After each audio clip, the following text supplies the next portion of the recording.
Hola, vamos a ver monitorización cardiofetal. Bueno, ¿qué es? Es un método no invasivo que evalúa la pérdida de bienestar fetal mediante el registro y observación de la frecuencia cardíaca fetal. O sea, nos va a decir, este, nos va a confirmar que el feto está bien dependiendo de cómo está su frecuencia cardíaca. Porque recordemos que el feto regula su gasto cardíaco a través de la frecuencia cardíaca. Entonces, si hay un feto que puede estar sufriendo hipoxia lo va a manifestar a través de modificaciones en su frecuencia cardíaca.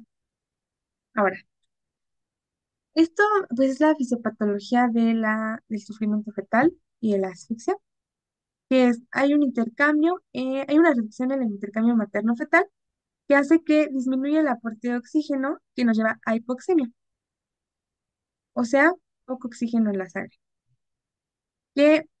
que el feto va a manifestar como una reducción en la actividad, o sea, disminuye sus movimientos fetales y también los respiratorios, y también disminuye la velocidad de crecimiento del bebé si es de forma crónica.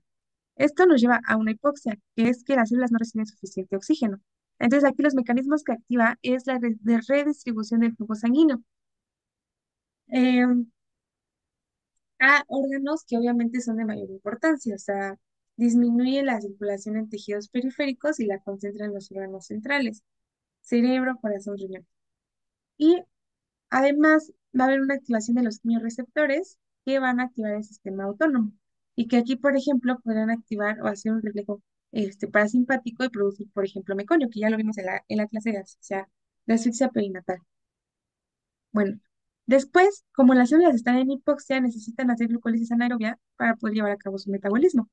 Y esto nos lleva a que se produzca lactato y haya una acidosis metabólica.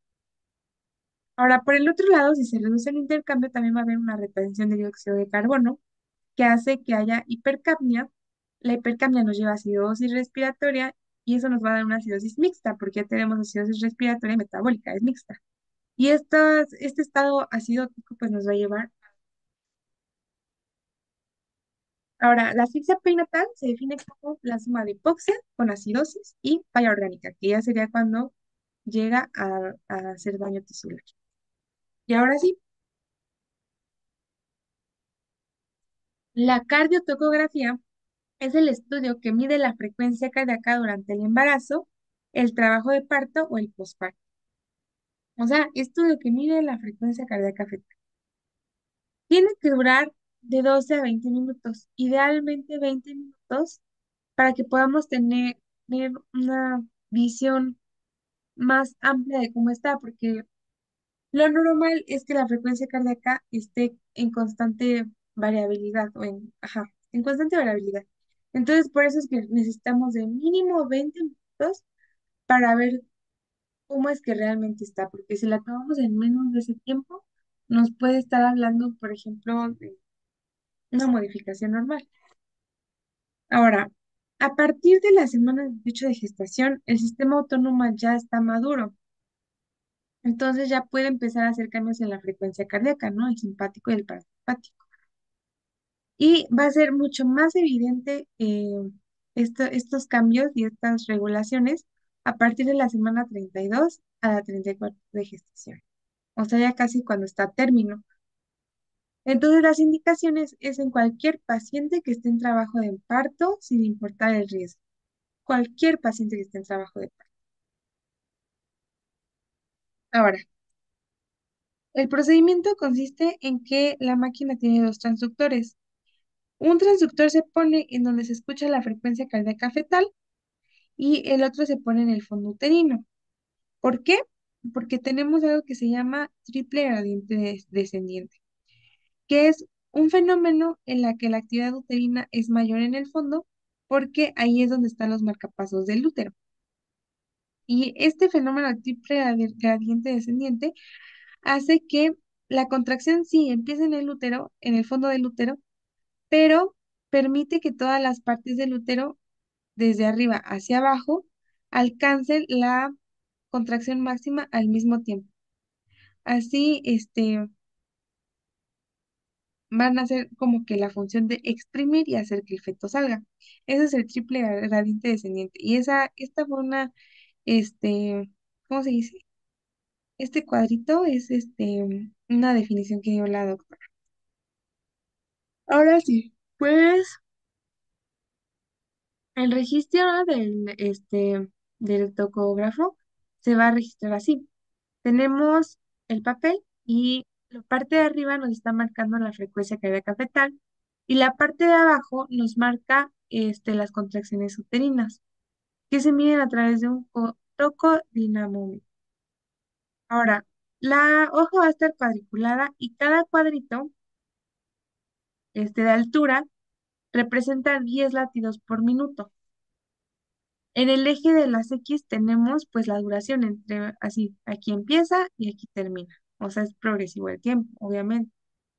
Y bueno, esto lo dijo la doctora. Según el Colegio de Ginecología Mexicano, el vapor debería de correr a 3 minutos 1 centímetro. Pero la verdadera, la vida real, in real life, un cuadrito que para arriba significa 10 latidos por minuto, a lo largo significa 1 minuto, ¿ok? Y bueno, interpretación, aquí esta es la parte ya importante, donde ya tienes que poner atención y esto es lo que yo creo que te tienes que memorizar. Que, ¿cómo lo vamos a interpretar? Hay una mnemotecnia que es doctor C brabado. DR de doctor es determina el riesgo. C es de contracciones. B es de baseline rate. O línea base. V es de variabilidad. A de aceleraciones. D de desaceleraciones. Y O de overall assessment. O apreciación completa, que es ya como que ver todas las características para poder darle una clasificación, vamos a ver cuáles son. Entonces, el paso uno es determine riesgo. ¿Qué cosas o qué factores pueden hacer que sea un trabajo de parto de riesgo? Pues la mnemotecnia es, pregunté, ¿soy hijo de mi father? Bueno, la P es de prematuridad. La R es de ruptura prematura de membranas o restricción del crecimiento fetal. La E de enfermedad cardíaca materna. La G de gemelaridad. La U de hipertonía uterina. N no es nada, taquicistolia. E de embarazo mayor a 42 semanas. Luego, la H es de trastornos hipertensivos. La D de diabetes mellitus previa o diabetes gestacional. M de meconio y F de fallecimiento fetal previo. Ahora, la siguiente es la C de contracciones.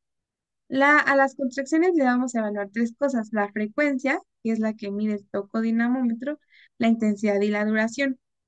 En el registro de la cardiotocografía, solo nos va a marcar la frecuencia de las contracciones, pero no nos va a decir ni la intensidad ni la duración. Esa la tenemos que determinar mediante palpación, que se hace durante 10 minutos cada 30 minutos.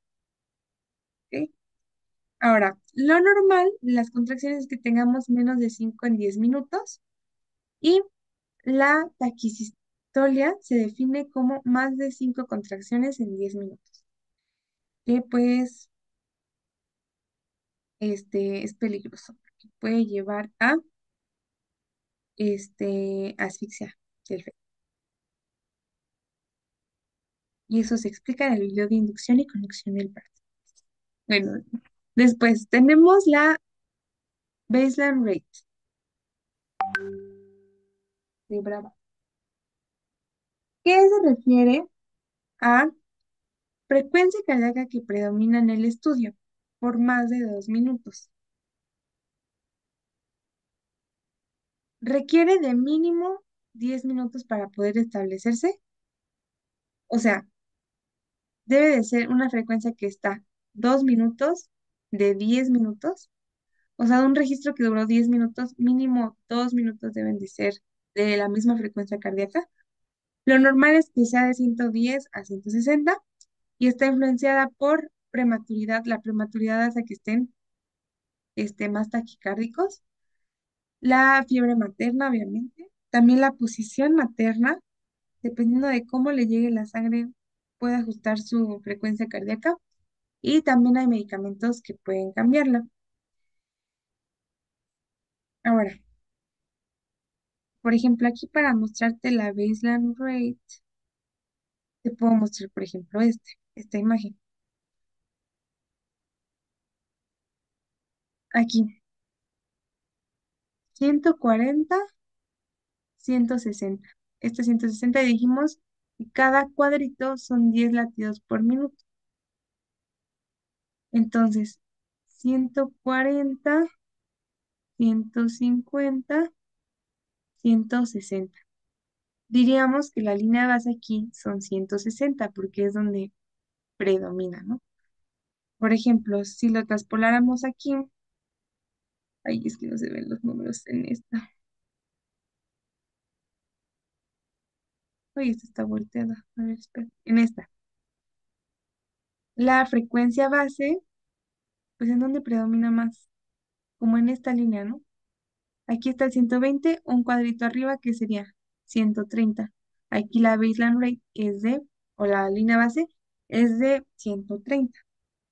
Es la frecuencia cardíaca que predomina. Ahora, em, después tenemos la variabilidad.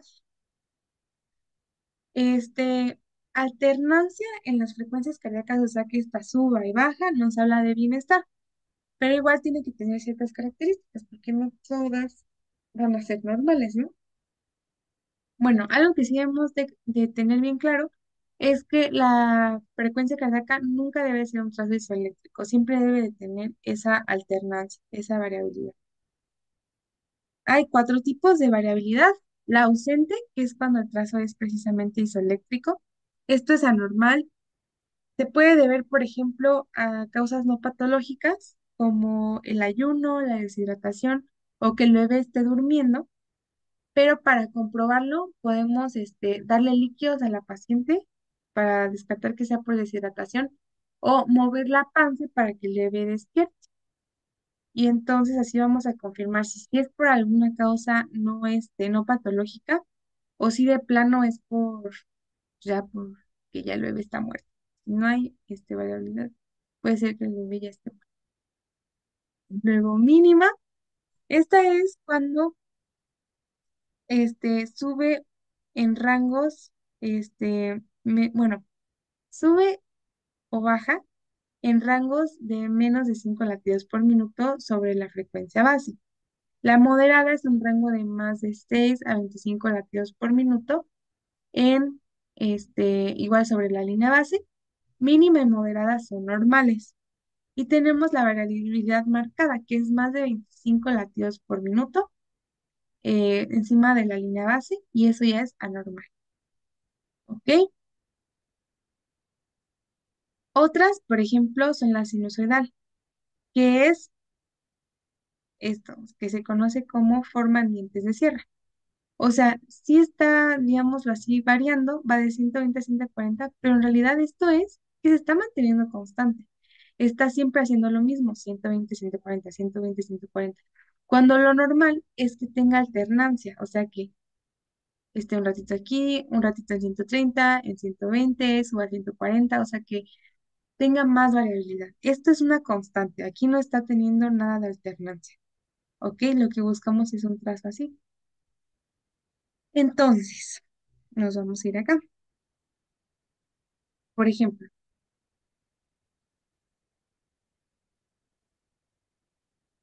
en este estudio, ¿qué variabilidad crees que tenga? Si dijimos que la línea base es de 130 y mira aquí llegó a subir hasta 140, como que llega a subir hasta 140, 120, ¿ok? Entonces nos vamos aquí. Cuando va de 6 a, aquí digamos que la variabilidad fue como de 10, ¿no? En un rango de 6 a 25 se considera moderada, entonces este estudio sería variabilidad moderada. Por ejemplo, si ponemos aquí, ¿qué ves?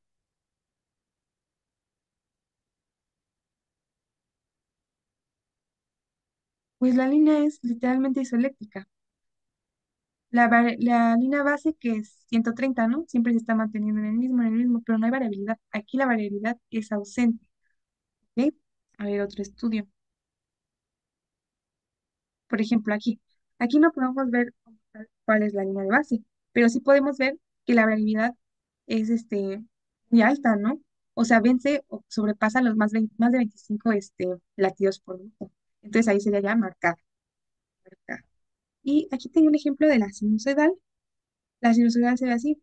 Realmente no hay variabilidad, todo se mantiene siempre constante, sube y baja, pero en una constante.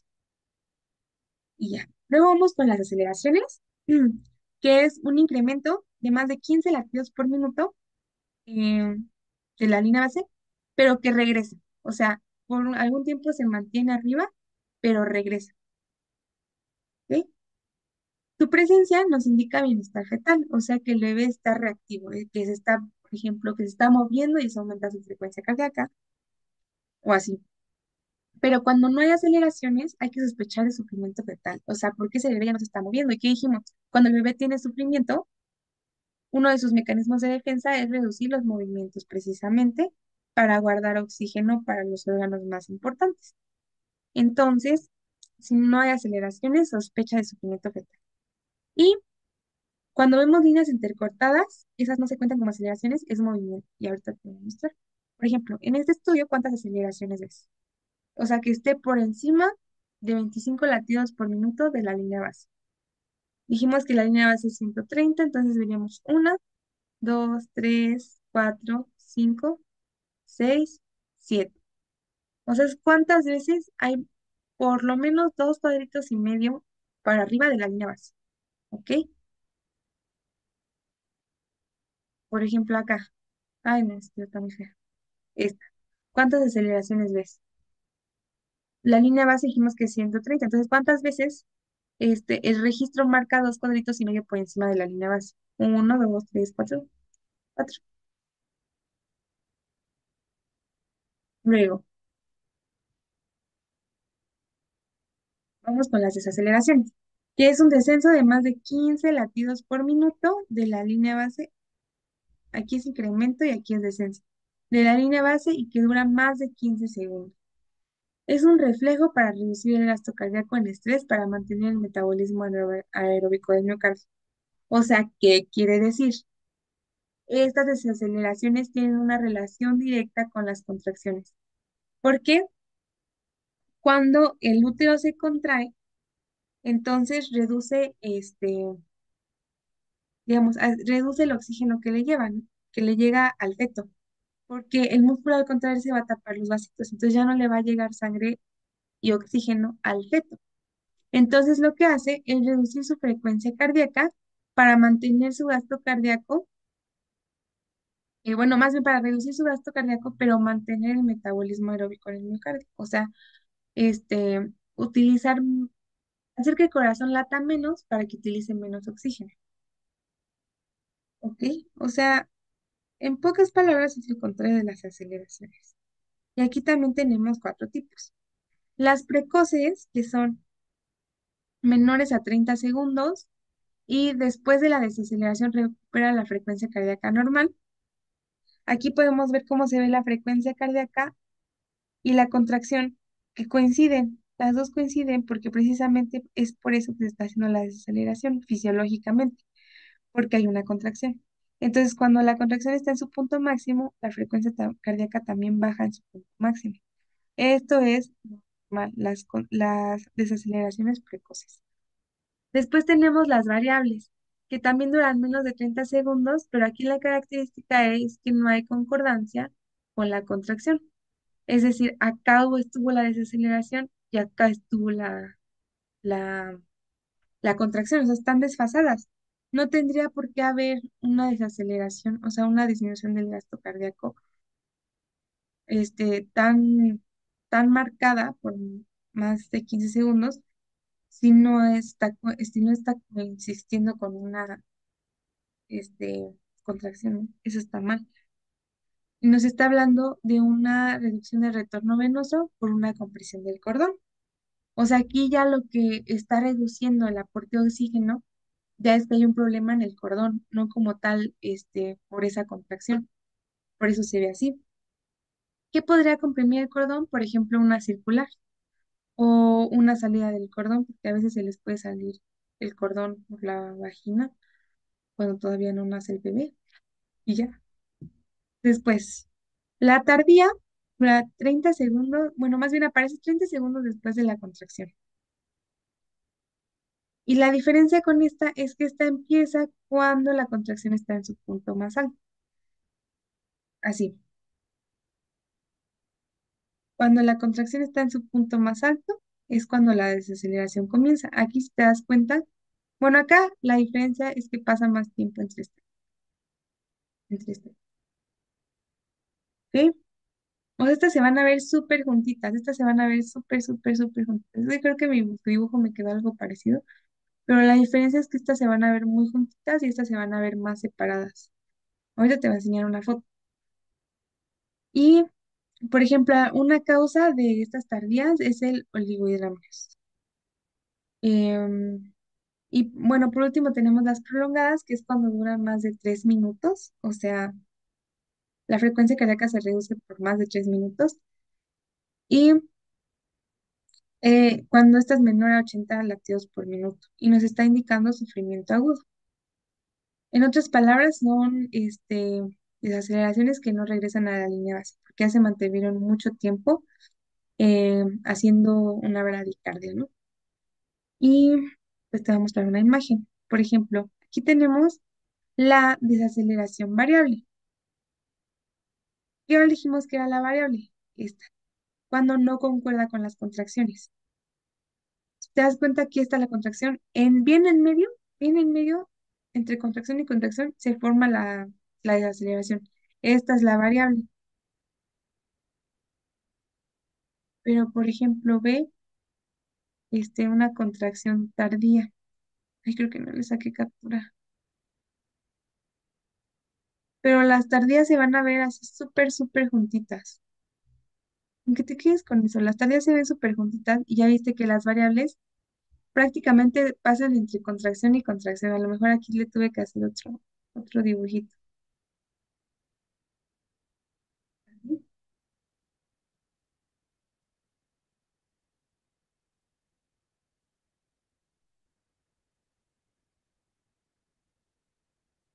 Así, ¿ok? Así. Y la tardía es muy marcado cómo están súper juntitas, porque cuando esta está en su punto máximo es cuando esta baja.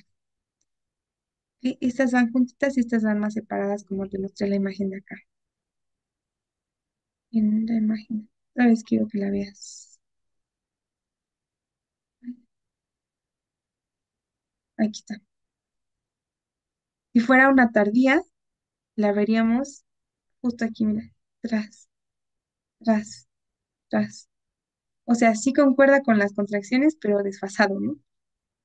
Es la diferencia. Y luego ya vamos a clasificarla en tres categorías. La categoría uno es un trazo normal, que quiere decir que el feto está reactivo y sano. Y esto es lo que vamos a ver en su interpretación. Una baseline normal de 110 a 160, una variabilidad moderada, em, las aceleraciones presentes, pero deben de ser de tipo mínimas o moderadas, o sea, desde 5 hasta, dijimos, hasta 20, creo, de 5 hasta 25, de menos de 5 hasta 25, pero que no sea isoeléctrica. Las desaceleraciones pueden ser precoces, deben de ser más bien precoces, o sea, que vayan en concordancia con las funciones uterinas, que sean al mismo tiempo, y pueden ser presentes o ausentes y sigue siendo un trazo normal. ¿Y de qué nos habla un trazo normal? Que hay bajo riesgo de complicación del embarazo. Ahora, ay, aquí me equivoco, lo iba a borrar, porque me olvidé. Déjalo,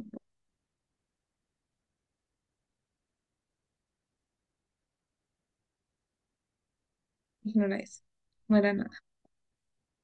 Bueno, después sigue el número 2, que es el trazo no bien definido, que la Miss dijo, este es el límite.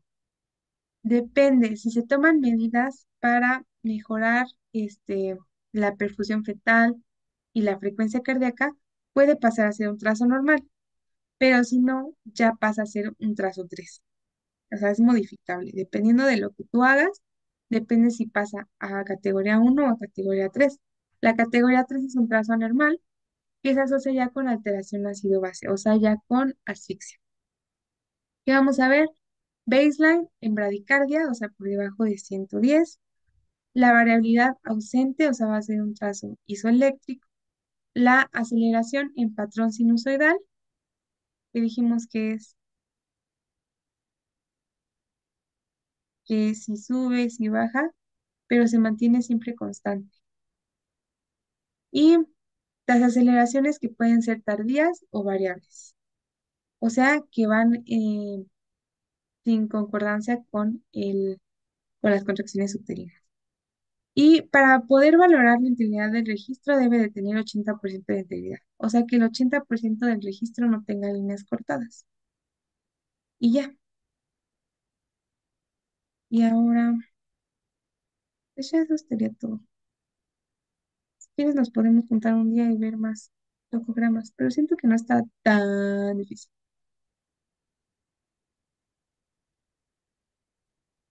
Espero haberlo explicado bien, porque me estoy muriendo de sueño. Adiós.